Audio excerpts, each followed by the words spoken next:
Yes, I am. Yeah, for sure, Ryan. I can tell you a little bit more about myself. Yeah, so Shane and I had just met today.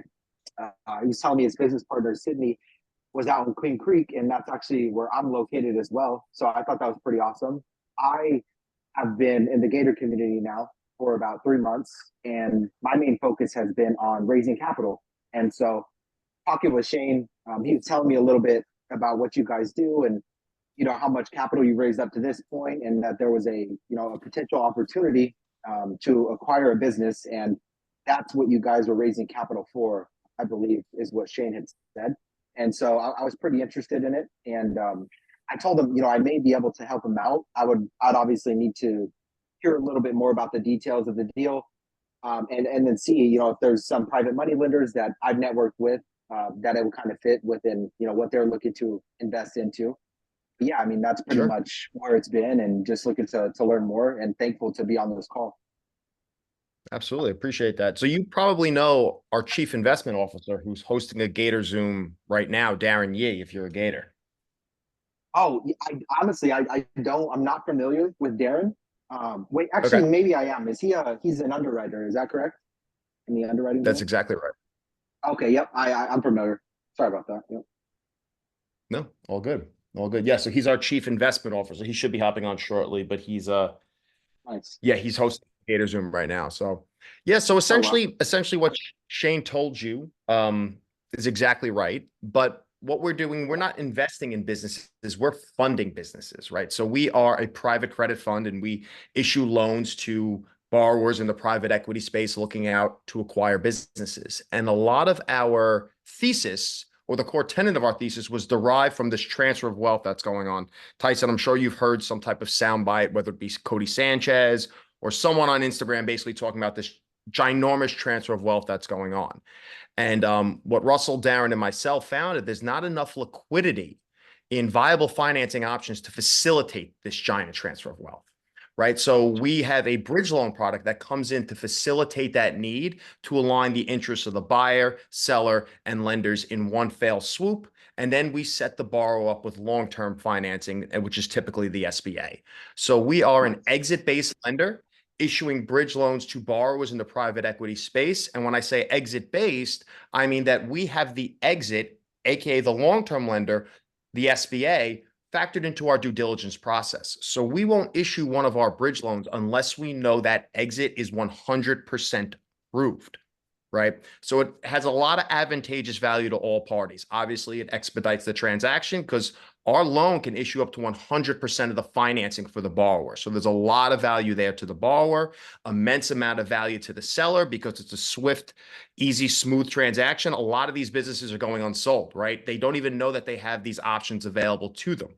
And then Right. we come in with the SBA and we set up the borrower with long-term financing. So it's a very short, quick loan. It also allows us to roll our investors' capital over multiple times a year. So the investors love it because it comes in, we're in senior secured position, aka first lien, and then we take that capital and we roll it into multiple deals, as opposed to an equities offering, whereas it could potentially be in a multifamily sitting before, it's 3 years before you get your first distribution, and or you're waiting on zoning approval, right? So we are constantly keeping the capital moving, filling a market gap, and in my opinion, not to sound corny, doing some good in the world, right? This transfer of wealth is Yeah. very necessary to happen.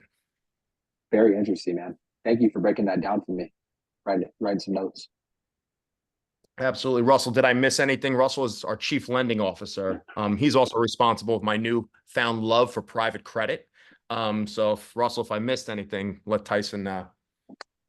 Yeah, that's basically it. There's a great quote from Warren Buffett back in the financial crisis from 2008, 2009. Warren Buffett, Harley Davidson was in trouble. Warren Buffett lent them $300 million. And he said, people asked him, why didn't you invest in Harley Davidson? And he said, I knew enough to lend, but not enough to invest equity into them. Right. And so we like the added protection that comes from being a lender rather than a direct equity investor. We get in, we get out. We don't have a lot of exposure to thousands of decisions of the owners of these operating companies. We're funding a transaction so they can acquire it, and we have an exit to get us out.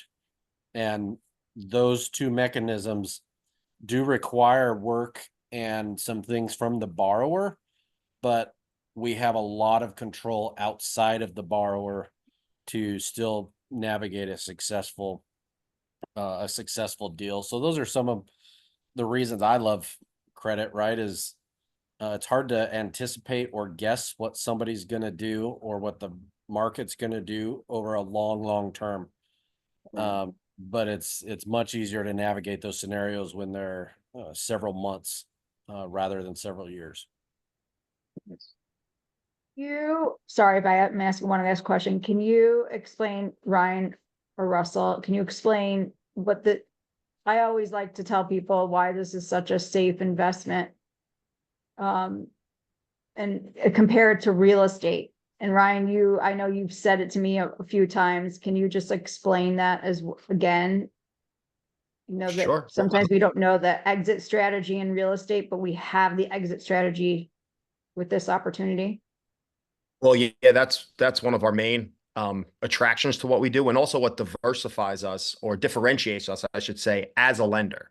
Tyson, I'm sure you go out and get a bridge loan for real estate. The lender's saying, hey, have fun. Hope I don't foreclose on you in 18 months, right? That's not what we do, right? We have the exit quantified, and that is the key factor to our due diligence process. Okay, so that is a green light, 100%, the borrower all the way through from the SBA before we issue a bridge loan. And what that does, that ensures that capital is getting pulled back out, but it also eliminates, as Russell said, a lot of the operational risk that we're so accustomed to in real estate, right? I lend to Johnny Fix and Flipper. A lot of my capital is tied up on whether or not Johnny Fix and Flipper can do his job.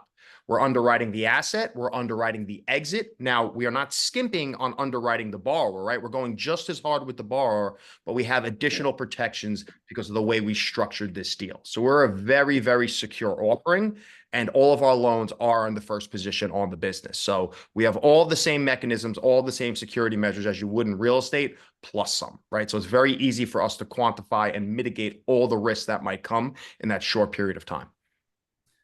Ryan, that's a really good analogy, because when you're investing in Johnny Fix and Flipper for a short period of time, that asset that you invested in, that house, we tearing out all the old drywall and the carpet, the flooring. For a while there, that value actually goes down. So exactly, if that's the part where the whole deal falls apart, and you may have bought it at $250,000, but you get the renovation and then have to sell it after it's gutted or in a partial gut, the asset value is much lower. Where in this case, we're not gutting out a business to fix it up to refinance it. It's a viable business today, day one. We're just bridging a time gap from acquisition to when the SBA comes in and refinances out. Time and liquidity. That's it, Yeah. right? The necessary liquidity and the time to close. And that's why it's also so lucrative to our investors, because liquidity costs money. These borrowers are more than willing to say, yeah, I'll pay these rates because it's so important for me to get into this deal, but even more important for me to have that long-term financing come in. Tyson, I don't know if you know about the SBA, but the SBA on an acquisition, it could be an absolute nightmare. Can take up to 9 months, and there's so many things that can fall through. And why the SBA loves us, and they actually pivot us deals, is because for a refi, it's quite simple for them, right? They just have to make sure that they can service their debt. And our terms, believe it or not, Tyson, have to be deemed what's called unreasonable, meaning they have to replace us if that underlying loan is not advantageous to the borrower and the business long term. So it's a win-win situation for all parties. SBA loves us. Lenders and our investors love us, and the borrowers love us too, because we're getting them in, we're getting them out, and then setting them up long term. Exactly. And cool thing that happens, it's like a mechanical process of these businesses. When they come to us and we fund the deal, when they're delivered to the exit lender, they're in better shape and a better lending scenario than when we picked them up, right? And I don't mean better from a risk standpoint.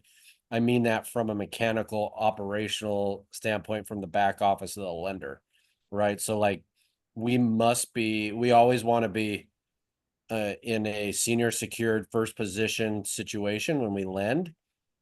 So when we take that business to get refied, all the liens have already been taken care of. There's bad tax debt in their history that's already taken care of before we fund, right? So we work with the borrower to get all those things done before we ever fund it. If they were doing that with the SBA, we have deals in our pipeline right now that, you know, we uncovered some liens that the buyer wasn't even aware of, that if he would have been working direct with the SBA, he would have added another 6 months to his deal, trying to dig through those. Working through our underwriting and with our back office, we uncover those in a hurry, and we know where to go to get rid of them before we fund, right? And it makes a cleaner process for the exit lender when this thing's now all the operational speed bumps. They don't bring more risk, they're just more work to work through for the exit lender. They get it now plated on a platter, served medium rare, exactly how they wanted. They don't have to cook it, right? It's served to them and ready to go. Nice. Yeah. And what I should also mention, Tyson, is that I know I mentioned earlier that we are a fund, right? And that's just one part of what we do. And in this particular instance, and what Cindy and Shane have put together, and what we're putting out there to potential funders as well, is we're offering what's called a co-lending situation, right? Our fund is a 506c exemption status, so we can only raise from accredited investors and up. But what we're talking about here is something that's called a loan participation. So in that mechanism, what happens is a deal will come across our desk, right? And Evervested will originate the loan.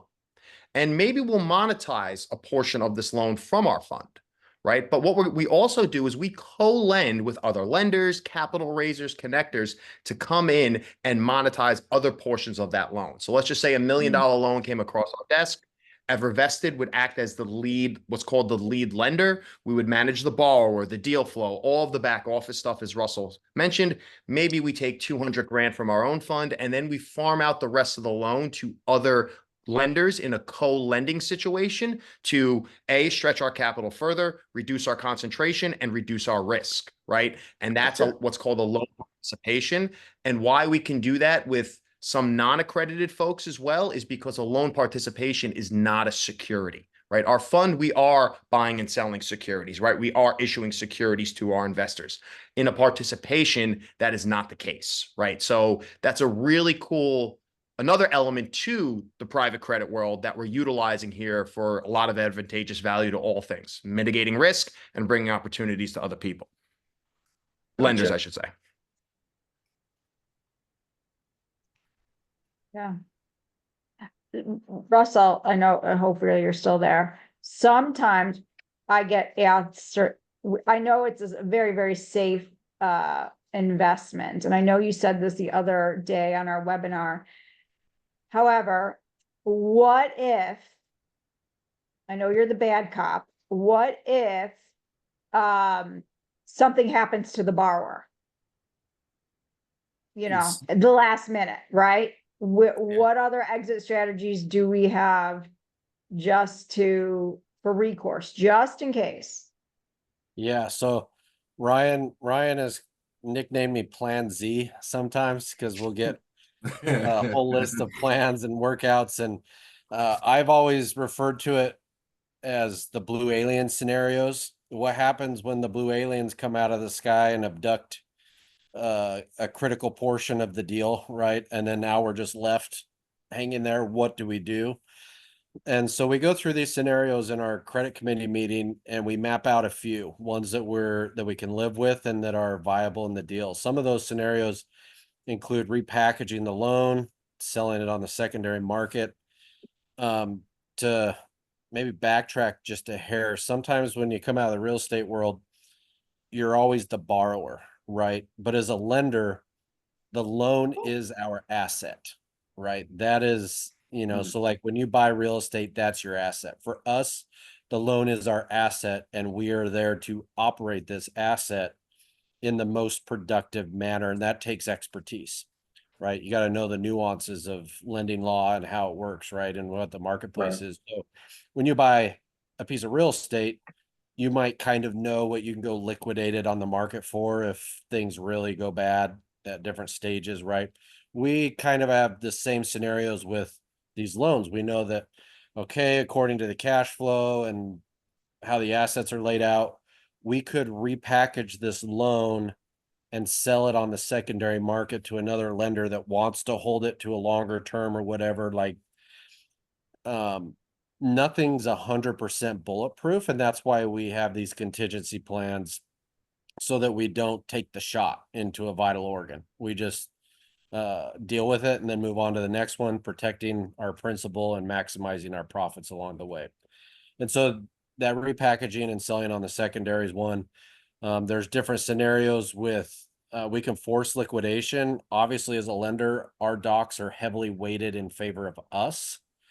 Anytime we declare default, which is triggered by whatever scenarios we have outlined in the loan documents, we essentially have control, but it's the borrower's responsibility. So we can make decisions of force liquidating those assets, repackaging the loans, selling it off.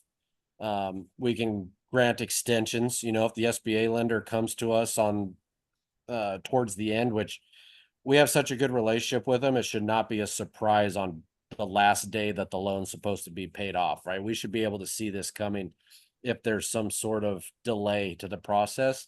And if the SBA lender says, hey, guys, this happened, that happened, the IRS didn't release the tax transcripts like they thought they would. They're saying it's going to be another 3 weeks, you know, whatever. Some scenarios like that obviously warrant, and you can get a justifiable extension on. If it's nothing justifiable, then we may allow for default to take place, and then we can go through our self-driven exit plans outside of the exit scenario. The business itself is an asset that obviously just sold. We funded the selling. It can be resold. It can be relisted and resold on that market. The value that we financed it at is already approved by the SBA. We already know somebody can get that financed out on the open market because we've already done that, right? So if the borrower, let's say, files for divorce the week that they're supposed to be closing and takes out a loan on a Lamborghini all at the same time, right? Midlife crisis, the week of closing, that could potentially harm the closing of the SBA loan because now their credit profile has changed. We can give them the boot and get somebody else in their stead per our loan docs to protect our situation. So there's various different workout scenarios, workout plans. There's forced liquidations, default. Ultimately, what we do is discuss them before we even decide to lend and make sure there's scenarios we're willing to deal with. We call it, you get to choose your suck. So if things don't work out, what do you want to deal with? What problem do you want to have? And we get to choose those problems on the front end as a lender. All the work's done on the front end, and you get to choose, because you can just say, let's pretend this does not work at all. And then we get to live in that environment and think up the plans prior to even funding the deal. So those are some of the scenarios. Ultimately, it's a lot of the details are dependent on the nuances of the deal and what the situation actually is and the reasons. We take it to our credit committee, we discuss them and revisit all the workout plans we previously designed before default. That's a great, thank you for the explanation, because I've gotten that in a couple of my one-on-one calls that I've had. And I say it in a little shorter way, but I do say it that way. Cindy, I don't say anything short. I don't know. Russell, we've had many conversations now. I definitely know that about you, but you said it in a beautiful way. You definitely said it a beautiful way. I don't Tyson, really Russell's like the fire department. You don't ever want to have to use him, but it's good to know he's there, right? That's how we feel about him in our organization. It's good to know he's there. We don't ever want to have to put his expertise to the use, though. Yeah, it's like 99% of my job is for what happens 1% of the time, right? It's just preparing for that, protecting ourselves, positioning ourselves well ahead of time to be able to deal with those situations. It's like you think of the loan as the asset because it is the asset in our portfolio. And you do it like no matter what your industry is, if you're a stock trader, a real estate person, whatever asset is that you're deploying money into. Yeah. If there comes about a distressed situation, you hopefully thought about it before you got there and mapped out what that Right. looks like and what you can handle and can't handle, and then don't expose yourself outside of that. I think that's really great. And Cindy, when you asked that question, that's exactly the question that I had. So from now on, when I see you, I'll just think of Russell as a Z, Plan Z. I think that's absolutely wonderful. Yeah, that's they have all sorts of vicious nicknames for me. I got Plan Z, the Dream Killer. Yeah, everyone needs that, right? And you gotta expect the worst and hopefully it never happens. So I love it. I love it. Tyson or Yolanda, do you have any other questions? We're gonna try to keep this short and then get this posted for some folks out that have not been able to show up. Yeah, no, that was my main question. Yeah, anything that you can post, because I did miss one of the meetings would be great, because, I'd love to get all the information so that I'm making sure that I'm not only understanding, but able to present it to someone else. So that would be great. Sure. And if Yes. I know Cindy, you said keep it short, but I had a quick thought Nope, about go ahead. ahead. some of the when it goes bad scenarios. So that is why we're pretty stringent about being senior secured, and that all liens are wiped out before we fund, right? Because if things become troublesome, we don't want any other lenders, any other lien holders at the table with whom we have to discuss what to do with this distressed situation, right? If there's multiple lien holders, lenders have to work with each other to try to salvage the value that they lent to this business. We make sure there aren't any when we come in and close and fund these loans, so that it's us. We have the control. It's us and the borrower, and they sign documents to basically relinquish that control to us to make the decisions on how to manage that asset going forward.